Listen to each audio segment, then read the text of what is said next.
आपण पाहत आहात लोकप्रवाह न्यूज 24 तास प्रत्येक घडामोडीवर लोकप्रवाहाची नजर।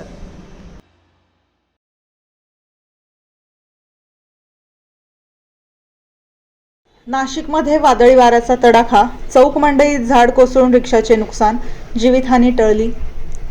शहरात सकाळपासून सुरू असलेल्या जोरदार वादळी वाऱ्याचा फटका चौक मंडई परिसराला बसला। परिसरातील एक मोठे झाड अचानक रस्त्यावर कोसळल्याने खाली उभ्या असलेल्या एका रिक्षाचे किरकोळ नुकसान झाले।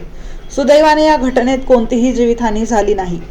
झाड कोसळल्यामुळे परिसरातील विद्युत तारा तुटल्या असून काही भागातील वीज पुरवठ्यावर परिणाम झाला आहे। घटनेनंतर काही काळ वाहतुकीची कोंडी निर्माण झाली होती। माहिती मिळताच अग्निशमन दलाचे जवान आणि संबंधित यंत्रणा घटनास्थळी दाखल झाली।